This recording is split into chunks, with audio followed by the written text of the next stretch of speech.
हाँ बोलिए। 4.5 सेंटीमीटर आकार का कोई सुई, तो ये क्या हो गया? एचओ। वस्तु का ऊंचाई कितना? 4.5 सेंटीमीटर। आगे? उत्तल दर्पण। तो उत्तल दर्पण बना लो। ये कौन सा दर्पण है? जिसका फोकस दूरी 15 सेंटीमीटर। फोकस इधर होता है ना, तो ये फोकस है। इसको क्या बोलते हैं? तो ये दूरी को बोलेंगे फोकस दूरी। आई कितना है? 15 सेंटीमीटर। आगे देखो, तो दर्पण ये यहां से दूरी 12 सेंटीमीटर ना। दूरी कहां से नापते हैं? तो इससे 12 सेंटीमीटर। तो ये है वस्तु जिसको सुई बोल रहे। और इसका ऊंचाई कितना है? और ये दूरी कितना हो गया? 12 सेंटीमीटर। 12 सेंटीमीटर दूर रखा हुआ है एक सुई जिसका ऊंचाई इतना है। ठीक है। आपसे पूछा गया कि प्रतिबिंब कहां पे बनेगा और उसका आवर्धन बताइए, ये ना। तो जो डाटा आपके पास है उसी को देख लो, बन जाएगा। वस्तु का दूरी दिया हुआ है, फोकस दूरी दिया हुआ है, तो यू हो गया। यू वस्तु का दूरी कितना? 12 सेंटीमीटर माइनस के साथ, क्योंकि आपतित किरण की दिशा में है कि विपरीत? विपरीत है ना, तो क्या होगा? फोकस दूरी प्लस के माइनस, तब 15 सेंटीमीटर। हमको क्या चाहिए? प्रतिबिंब का दूरी भी। हाँ, प्रतिबिंब का दूरी भी। फॉर्मूला क्या रहेगा? दर्पण सूत्र। तो 1 इक्वल टू 1/u प्लस 1, ये ना। मान इसका पुट कर दो, 1 बराबर -12 प्लस 1/v। सही है। इसको अगर हम सॉल्व करें तो 12 ही पड़ जाएगा, तो प्लस, तो 1/15 प्लस बराबर 1, तो 1/v बराबर एलसीएम कितना? 15-12 का, तो 4 अब प्लस, तब भी कितना आ गया? 60/9 उल्टा। तो 60/9 लगभग समझ पा रहे हो कितना है? 963, 7 से कम। 9×54, 9×54, फिर बचा 6, तो फिर से 9×54, तो 6 सेंटीमीटर। प्लस में आया कि माइनस में? प्लस का मतलब क्या हुआ? कि दर्पण के पीछे बताया। अगर यही माइनस होता तो इधर बनता, लेकिन ये संभव है इस दर्पण में, इस दर्पण में बनना संभव नहीं है। क्लियर है? दूसरा आवर्धन निकालना था। यहां से भी पता चल रहा है कि काल्पनिक है। ऑब्जेक्टिव सवाल आप देने जा रहे हैं, पेपर जो आपका होगा वो कैसा होगा? तो आप वहां से कहीं से भी आंसर आपको मिल गया, सही मार सकते हैं। जरूरी नहीं है कि हमको आवर्धन निकालना ही पड़ेगा, यहां से देख के भी आंसर पता चल रहा है। अगर पूछता कि बताइए, इस तरह का सवाल दे दे या बोले कि बताओ प्रतिबिंब कैसा बनेगा, तो इतना करने का जरूरत है? जैसे उत्तल दर्पण का नाम सुनेंगे काल्पनिक, तो आंसर तो वहीं से याद है। ठीक है। अब जो बोला है उसको देखते हैं। आवर्धन मान लो निकालने के लिए बोला, तो एम बराबर HI/HO बराबर -B/, होता है ना। अब इसमें से दोनों में से कोई भी फॉर्मूला यूज कर सकते हैं, या तो ये वाला या तो ये वाला। आपको आवर्धन चाहिए, लेकिन देखो HI/HO यूज करेंगे तो HI तो हमको पता ही नहीं है, तो कैसे निकलेगा? यहां पे देखो V और U तो दोनों पता है, V आप निकाल चुके हैं, U आपको दिया हुआ था, तो कौन सा फॉर्मूला लगाना चाहिए? -B/। तो देखो M बराबर -V कितना आया? 60/, U कितना था? 12, 12 की -12, तो -12, माइनस खत्म, कितना हो जाएगा? 60/9 गुना 12, 12 है तो 1/12 होगा गुना में, तो ये नहीं रहेगा। 12 बचे, कितना आ गया? 5/। बताइए, आवर्धन 5/9 आया। इसका मतलब क्या है? ये 5/9 एक से कम है कि ज्यादा? 5/9 कम है।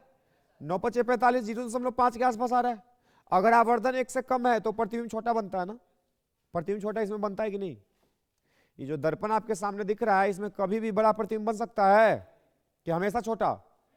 हमेशा। इससे सिद्ध हुआ ना आवर्धन 1 से कम है तो। अब पूछता कि बताओ प्रतिबिंब का आकार क्या है, प्रतिबिंब का आकार क्या है? तो वस्तु से छोटा तो तुमको पता चल गया, कितना है छोटा? बहुत छोटा। साइज बताइए, एक्चुअल साइज कि जो प्रतिबिंब बनेगा उसका साइज कितना होगा। देखो जैसे मान लो कि प्रतिबिंब यहां बना तो वस्तु का ऊंचाई कितना था? अब बोले कि इसका ऊंचाई बताइए कितना है। हाँ देखो एम का मान कितना आ गया? 5/, तो एम की जगह 5/, देखो इधर देखो, फिर से हम आवर्धन यूज करेंगे। एम बराबर एच आई बटा, एम के जगह पे कितना रखना? 5/, एच आई कितना हमको निकालना है? एच ओ कितना? 4 दशमलव, ये कट जा रहा है 0 दशमलव, ये गुना हो जाएगा तो एच आई कितना आ गया? 5 × 5 2 दशमलव। देखो ये प्रतिबिंब का साइज भी आ गया कि प्रतिबिंब कितना बड़ा होगा, वस्तु कितना बड़ा था तो इससे छोटा है कि नहीं है? सब कुछ पता चल गया, बना लीजिए।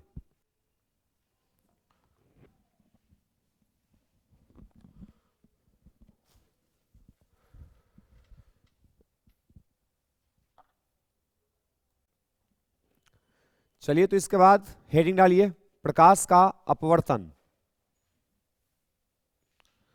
प्रकाश का अपवर्तन, प्रकाश का अपवर्तन।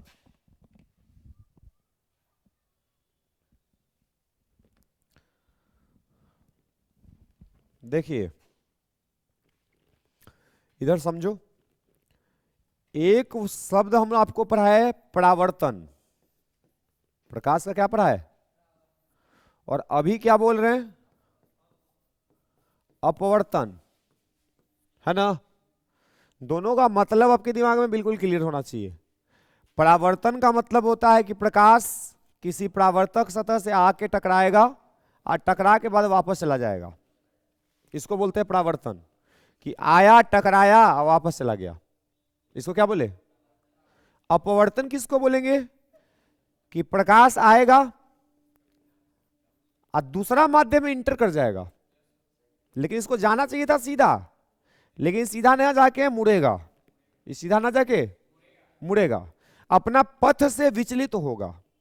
मतलब इसमें हम कह सकते हैं कि प्रकाश एक माध्यम से दूसरा माध्यम में जाता है। अपवर्तन में क्या कहेंगे?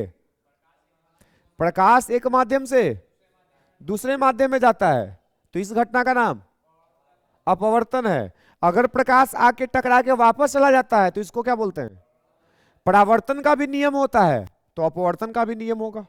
परावर्तन का 2 नियम होता है, आपतित किरण, अभिलंब, परावर्तित किरण, तीनों एक ही तल में या एक ही बिंदु पर होते हैं। दूसरा कि आपतन कोण का मान परावर्तन कोण के मान के बराबर होता है, यही 2 नियम होता है। तो जैसे परावर्तन का नियम है उसी तरह से अपवर्तन का भी नियम है। पहला नियम तो सेम सेम है, आपतित किरण, अभिलंब, और इसको बोलना अपवर्तित किरण। क्या बोलना? तीनों एक ही तल में होते हैं या एक ही बिंदु पर होते हैं, तो सेम सेम नहीं हो गया?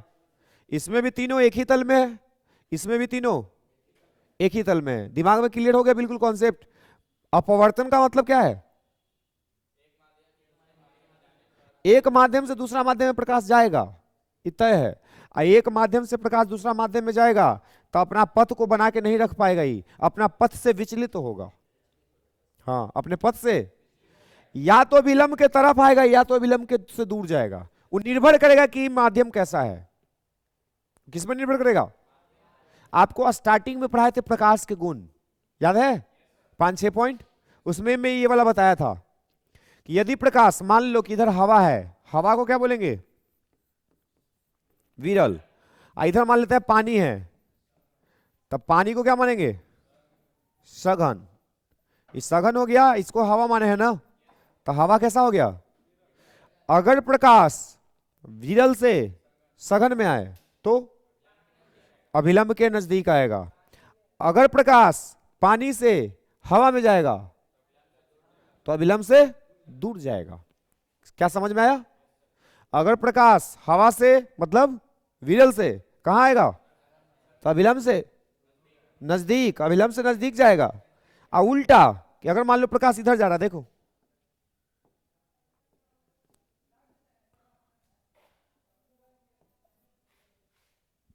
ये कहां जा रहा है? पानी से। और जाना कहां जा रहा है? जाना चाह रहा है हवा में सीधा, लेकिन जा पाएगा? ये जाएगा ऐसे। देखो अभिलंब से दूर चला गया। क्लियर है? तो ये प्रकाश का गुण है। ये क्या है कि कभी भी प्रकाश विरल से कहां जाएगा तो अभिलंब के, और सघन से विरल में जाएगा तो अभिलंब से। सही है। अब इसका नियम, पहला नियम तो याद हो गया। आपतित किरण, अपवर्तित किरण, अभिलंब तीनों एक ही तल में होते हैं। तो ये तो ज्यादा कुछ काम का है नहीं। काम का है दूसरा नियम। दूसरा नियम क्या कहता है? देखो एक चीज और समझना।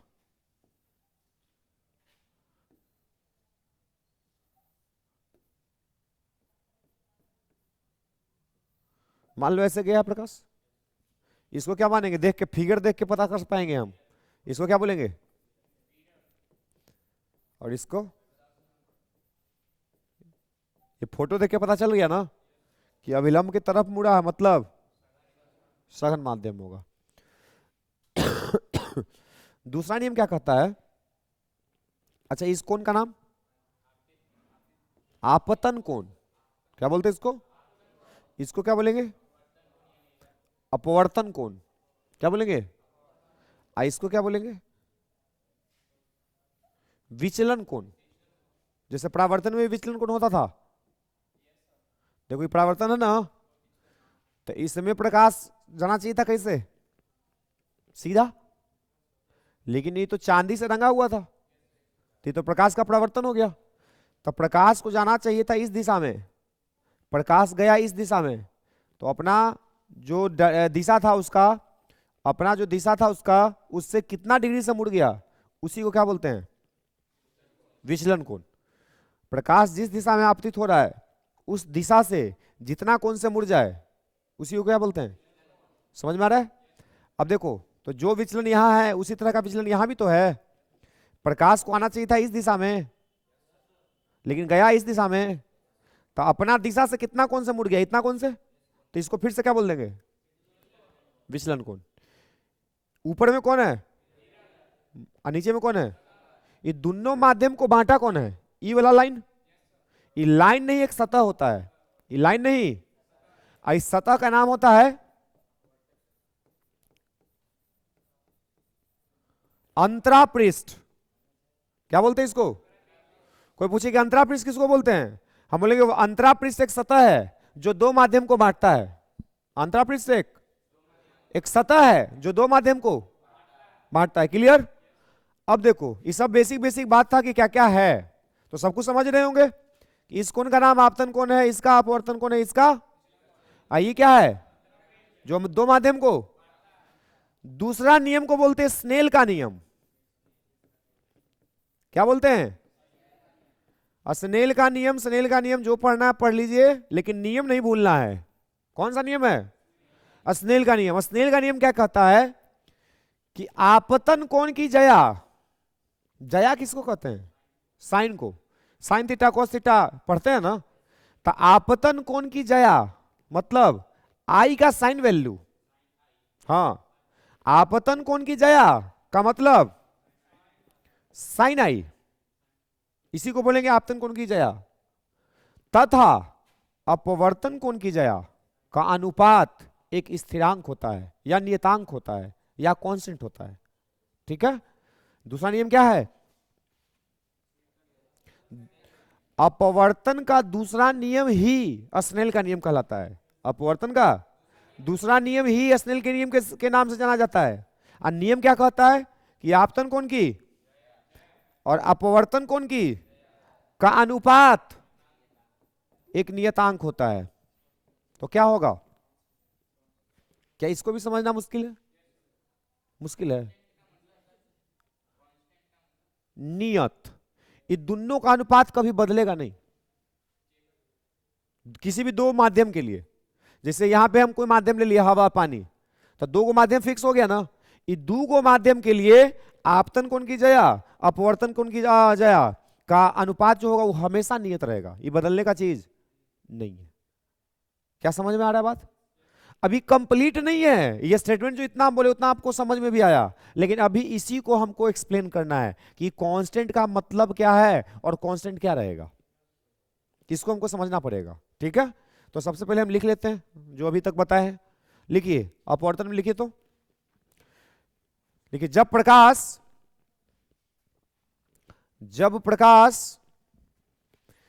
एक माध्यम से दूसरे माध्यम में,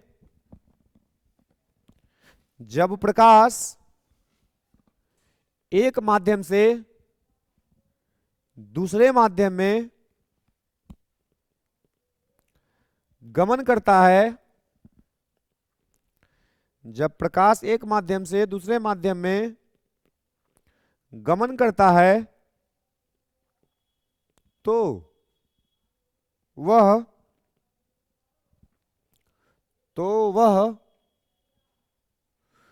अपने पथ से विचलित हो जाता है, तो वह अपने पथ से विचलित हो जाता है, कौमा, प्रकाश के इस घटना को,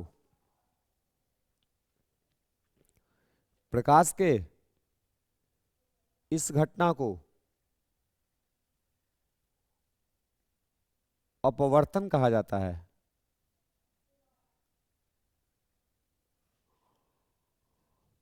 प्रकाश के इस घटना को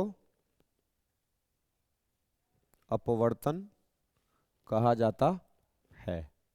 बोलो, कोई दिक्कत है इसमें? प्रकाश जब एक माध्यम से दूसरे माध्यम में गमन करता है तो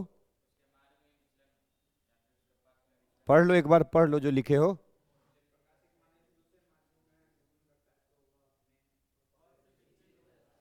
सीधा सीधा तो बात है, अगर आप एक माध्यम से दूसरे माध्यम में प्रकाश को ले जाएंगे तो वो अपना जो ओरिजिनल पथ है उससे विचलित होगा, और इसी घटना का नाम, सीधा सीधा बात है। आप फोटो में इसको बनाइए, रेड कलर, रेड वाला फोटो, ये सब मत लिखिएगा इधर वाला, खाली फोटो बनाइए आप फोटो में जो जो कुछ लिखा हुआ है लिख लीजिएगा।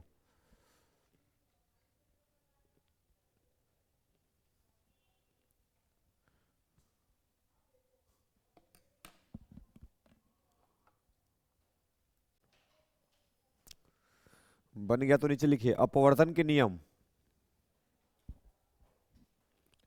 अपवर्तन के नियम।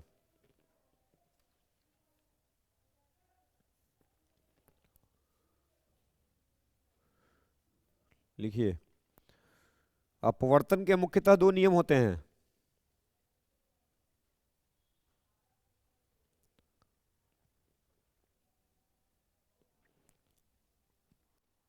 पहला, आपतित किरण, आपतित किरण, कौमा, अभिलंब, आपतित किरण, कौमा, अभिलंब, तथा अपवर्तित किरण, तीनों एक ही तल में होते हैं या एक ही बिंदु पर होते हैं। आपतित किरण, कौमा, अभिलंब तथा अपवर्तित किरण तीनों एक ही तल में होते हैं या एक ही बिंदु पर होते हैं। दूसरा, देखिए, किसी भी दिए गए दो माध्यमों के लिए, किसी भी दिए गए दो माध्यमों के लिए किसी भी दिए गए दो माध्यमों के लिए आपतन कोण की जया, किसी भी दिए गए दो माध्यमों के लिए आपतन कोण की जया तथा अपवर्तन कोण की जया, आपतन कोण की जया तथा अपवर्तन कोण की जया का अनुपात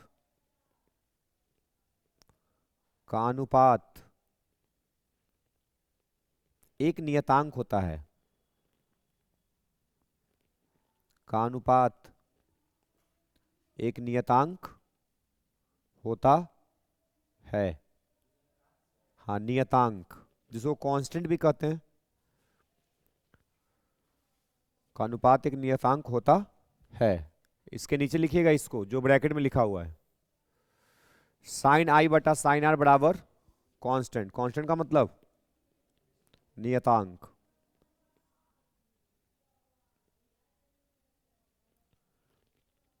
और इसी को हम क्या जानते हैं, इसी नियम को स्नेल का नियम। अपवर्तन का दूसरा नियम ही स्नेल का नियम कहलाता है। अब इस स्नेल के नियम को हमको समझना, अच्छे से समझना बहुत जरूरी है, क्योंकि बहुत सारा सवाल आपको इस पे दिखाई देगा।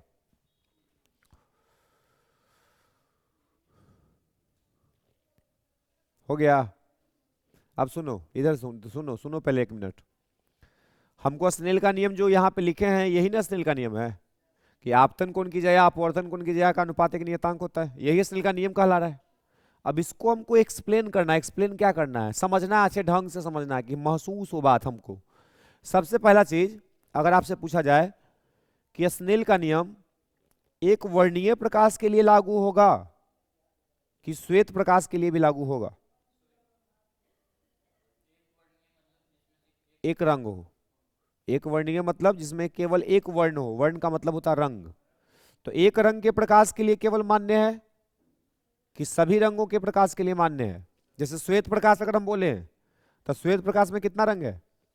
7 रंग है। तो क्या ये श्वेत प्रकाश के लिए लगेगा या एक वर्णीय प्रकाश के लिए लगेगा?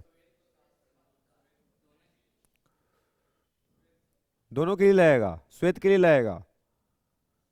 एक वर्णीय भी किसी को लग रहा है कि एक वर्णीय के लिए लगेगा? नहीं लग रहा है? लग रहा है?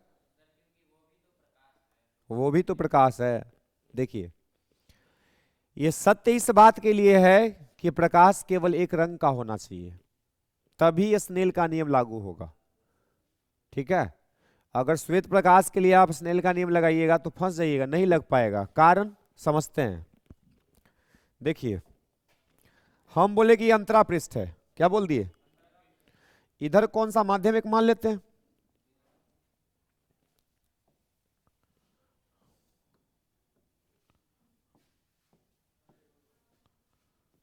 ये अंतरा पृष्ठ।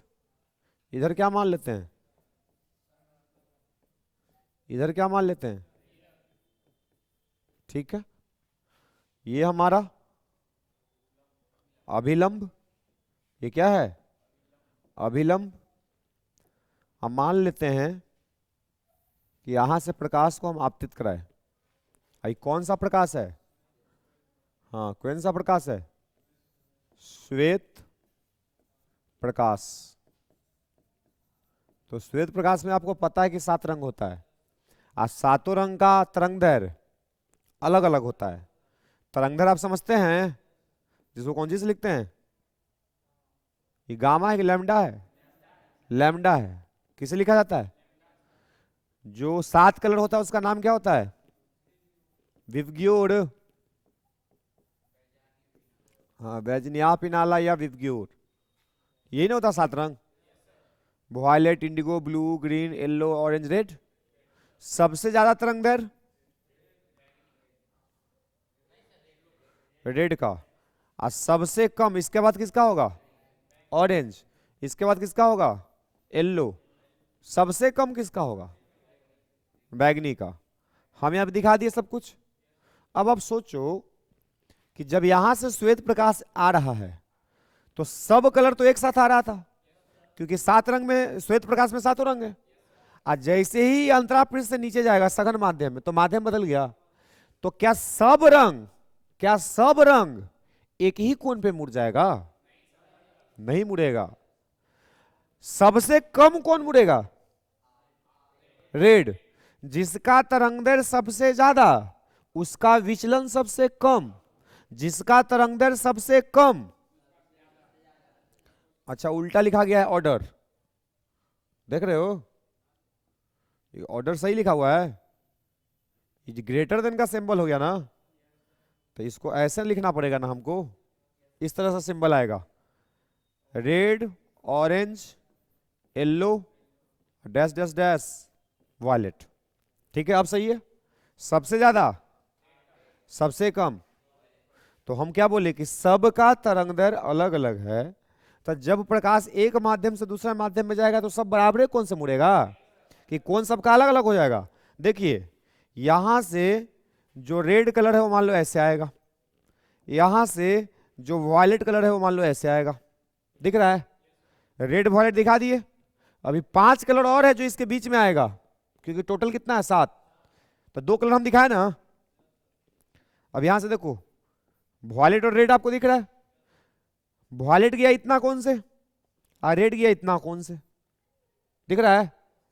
इसको हम बोलेंगे मान लो कि R1 है और इसको मान लेते हैं R2 है, बीच में तो और भी एंगल बनेगा, येलो भी होगा ब्लू भी होगा ग्रीन भी होगा सब होगा।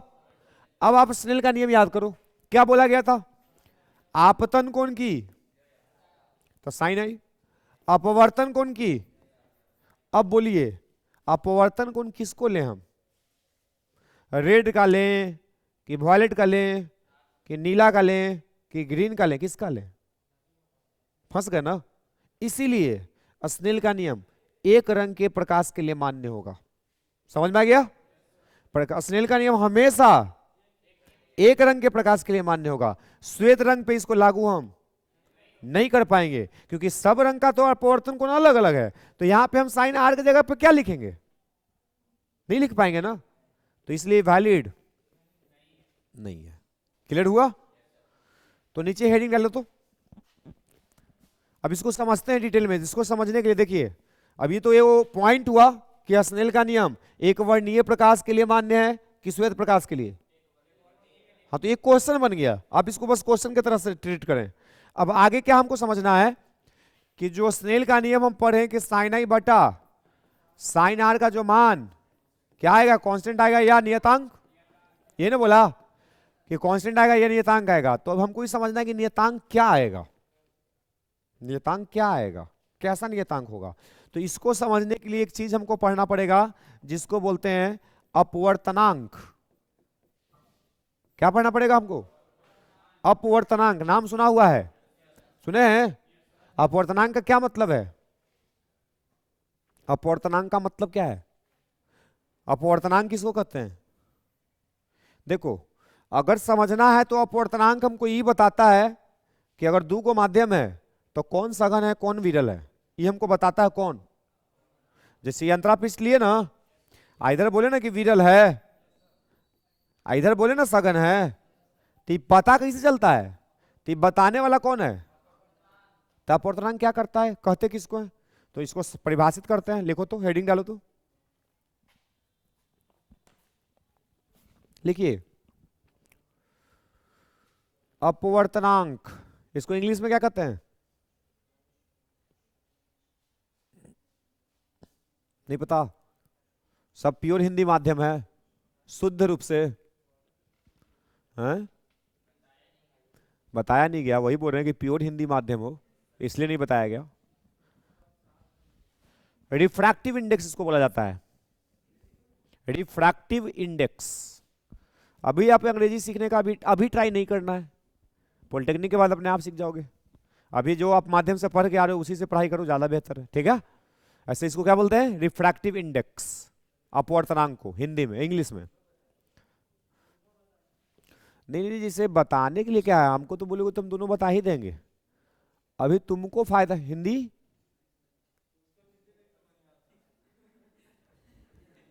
ये तो मजाक कर दिया, जोक मारा। अच्छा ठीक है। रिफ्रैक्टिव इंडेक्स, रिफ्रैक्टिव इंडेक्स समझ में आ रहा है? रिफ्रैक्टिव इंडेक्स पढ़े थे? पढ़े थे, ठीक है। नाम है रमेश को अंग्रेजियों में रमेशे कहते हैं, क्या दिक्कत है?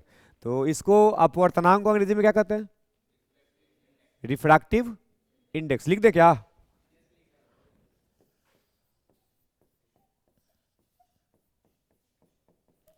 रिफ्रैक्टिव इंडेक्स, ठीक है। अब ब्रैकेट में आप लिख लीजिएगा म्यू, इसको क्या पढ़ते हैं? म्यू, ऐसे लिख रहे हैं देखो, ठीक है। फिर से लिखे, दिख तो रहा है, एम लिखता ना एम, तो एम का ही भाई है, लेकिन इसको म्यू पढ़ते हैं। क्या पढ़ते हैं? म्यू। अपवर्तनांक को, रिफ्रैक्टिव इंडेक्स को किससे लिखा जाएगा? म्यू से सूचित किया जाता है। किससे सूचित किया जाता है? लिखो नीचे एरो मार के लिखिए, हवा या निर्वात में प्रकाश की चाल। हवा या निर्वात, निर्वात मतलब समझते हैं ना, जहां कुछ भी नहीं हो। हवा या निर्वात, हवा या में प्रकाश की चाल, हवा या निर्वात में प्रकाश की चाल तथा किसी माध्यम में प्रकाश की चाल, तथा किसी माध्यम में प्रकाश की चाल के अनुपात को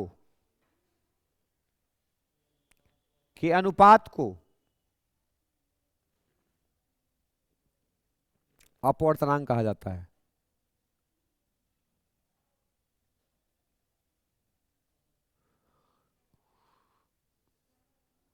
हवा में या निर्वात में, हवा या निर्वात में प्रकाश की चाल तथा किसी माध्यम में प्रकाश की चाल के अनुपात को अपवर्तनांक कहा जाता है। इसे फुल स्टॉप दे देना, इसे म्यू से सूचित करते हैं, इसे म्यू से सूचित करते हैं तथा इसका कोई मात्रक नहीं होता है, तथा इसका कोई मात्रक नहीं होता है। बताओ, मात्रक होगा जी? अपवर्तनांक को कौन सी से लिखते हैं? इसका परिभाषा क्या कहता है? कहते किसको है इसको? इसको परिभाषा में क्या बोले कि अपवर्तनांक कैसे परिभाषित हुआ? तो निर्वात या हवा में प्रकाश की चाल कौन सी से लिखते हैं?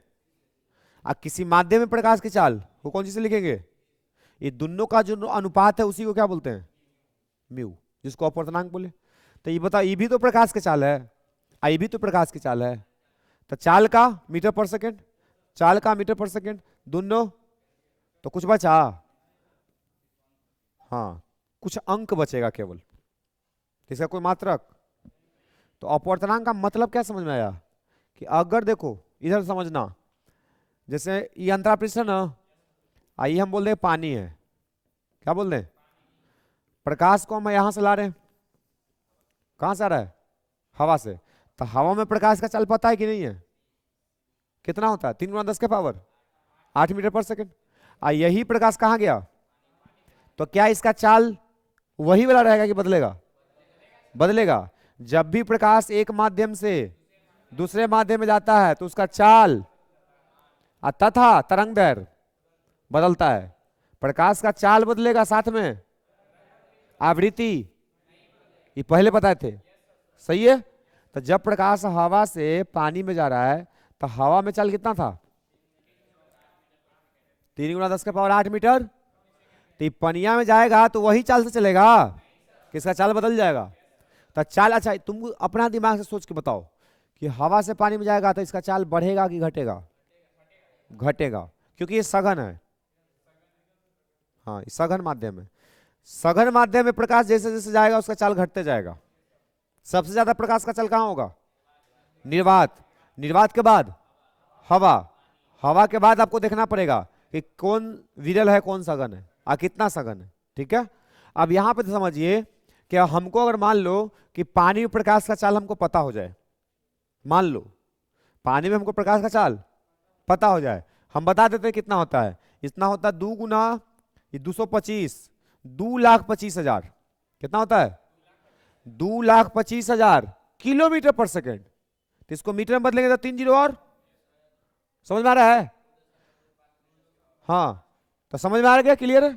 इसको क्या लिख सकते हैं, 2 अगुना 10 के पावर मीटर पर। तो देखो हवा में, पानी में इससे ही कम है कि ज्यादा? कम है। अगर मान लो कि प्रकाश का चाल दोनों पता है, हवा में तो ऑलरेडी पता ही है, पानी में कांच में ये सब नहीं पता होता है, लेकिन मान लो कि तुमको दे दे सवाल में, आप पूछे कि बताओ पानी का अपवर्तनांक क्या होगा, तो दोनों चाल दे दिया, दोनों को भागा दे देंगे, आंसर नहीं आ जाएगा? कोई मुश्किल काम करना है क्या? नहीं करना है। यहां से हम क्या करेंगे, देखो तो म्यू बराबर सी का मान 3 गुना 10 के power 2.25 into 10 to the power, cut गया 3 भागा इतना, मतलब 300 बटा 225। बोलो 5 से कट रहा है, 5 से 5 से 5 से 3 से 3 से कितना आया? इसका मतलब कितना है? तो कोई पूछे कि पानी का अपवर्तनांक कितना, क्या समझ आया? अब इस पे बहुत छोटा मोटा सवाल तुमको बनते रहेगा। देखो तीनों को चीजें है, म्यू बराबर सी बटा, जहां सी क्या है, निर्वात या हवा में प्रकाश की चाल मानना है, निर्वात और हवा में लगभग बराबरी लेके चलना है, ठीक है? तो निर्वात या हवा में प्रकाश की चाल तुम जानता है ना। अब बच गया कौन, 2 गो, एगो अपवर्तनांक बचा और एक माध्यम में प्रकाश के चाल, भी का मतलब क्या है, तब दुए वो चीज ना बच रहा है, ई तो तुमको पहले से पता है। अब तुमको ई वाला दे देगा तो ई वाला पूछेगा, ई वाला दे देगा तो ई वाला पूछेगा। समझ में आ रहा है बात? जैसे एग्जांपल हम बात कर लेते हैं एक और, हम बोले कि कांच का, जिसे ग्लास, ग्लास माने कांच का अपवर्तनांक 1.5 है। कांच का अपवर्तनांक बताओ, कांच में प्रकाश का चाल कितना होगा? Vg का मतलब क्या हुआ? Velocity of light in glass, कांच में प्रकाश की चाल। Vg का मतलब क्या हुआ? V से क्या समझते थे, माध्यम में प्रकाश की चाल। माध्यम कौन है? ग्लास। तो माध्यम में प्रकाश का चाल पूछा, तो बोले ना कि दुए को चीजें है, ई देगा तो ई पूछेगा, ई देगा तो ई पूछेगा। पिछला क्वेश्चन में हमको क्या दिए थे, भी दिए थे, Vg, Vg नहीं Vw था वाटर में, तो भी दे दिए थे, म्यू निकाल लिए, म्यू कितना आया? अभी क्या दिया हुआ है, क्या पूछ रहा भी, तो फॉर्मूला तो वही लगेगा। तो क्या करेंगे, म्यू बराबर सी बटा, बताओ म्यू दिया हुआ है, भी पूछा है, तो क्या करो कि भी को इस तरफ ले आओ, म्यू को नीचे, तो भी बराबर क्या हो जाएगा, सी बटा, सी जानते हो ना कितना, 3 गुना 10 के पावर, डिवाइडेड बाय म्यू कितना दिया, 1.5, तो 1.5 दूना, तो कितना आंसर आ गया, 2 गुना 10 के पावर 8 मीटर पर। तो बताओ आज के बाद ये सब सवाल अगर मिल जाए तो सब छूटेगा कि समझ में आ गया बात? चलो, तो हमको समझना था स्नेल का नियम, उसको समझने के लिए हम अपवर्तनांक को समझने रहे। अपवर्तनांक का ये फॉर्मूला लिख लिए, इसको लिखिए, अपवर्तनांक के परिभाषा के नीचे म्यू बराबर सी बटा भी लिखिए, नीचे वाला नहीं उतारना है, अभी हम समझा दिए, आपको समझ में आया ना? हाँ, जब बोलेंगे तब उतारना है। फॉर्मूला लिख लिए, म्यू बराबर सी बटा भी। तो अपवर्तनांक किसको कहते हैं?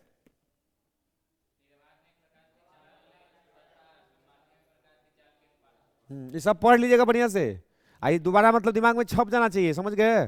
दोबारा ऐसा मिले तो सोच रहे हैं, ऐसा नहीं होगा, फिर एग्जाम नहीं निकलेगा।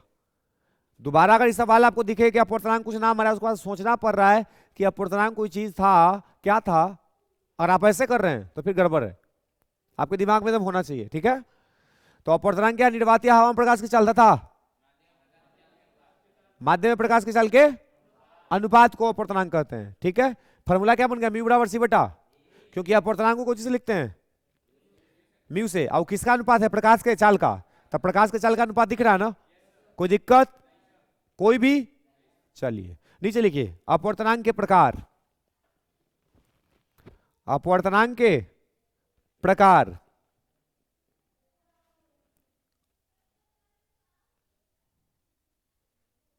अपवर्तनांक के प्रकार लिखिए। अपवर्तनांक मुख्यतः दो प्रकार के होते हैं।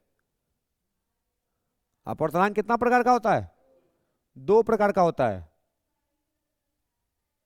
अपवर्तनांक मुख्यतः दो प्रकार के होते हैं। पहला लिखिएगा निरपेक्ष अपवर्तनांक,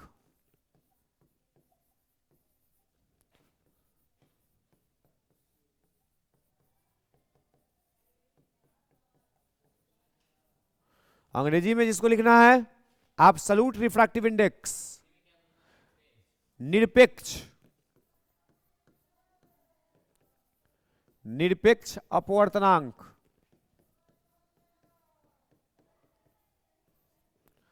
दूसरा लिखिएगा सापेक्षिक या आपेक्षिक, दोनों बात एक ही है, सापेक्षिक अपवर्तनांक। कौन सा, सापेक्षिक अपवर्तनांक, इसको बोलते हैं रिलेटिव, रिलेटिव रिफ्रैक्टिव इंडेक्स। अपवर्तनांक के प्रकार का नाम याद हो गया कि क्या क्या नाम है, हाँ, निरपेक्ष अपवर्तनांक और सापेक्षिक अपवर्तनांक। इसको अगला क्लास में डिस्कस करेंगे, आज इतना ही रहने देते हैं, ठीक है।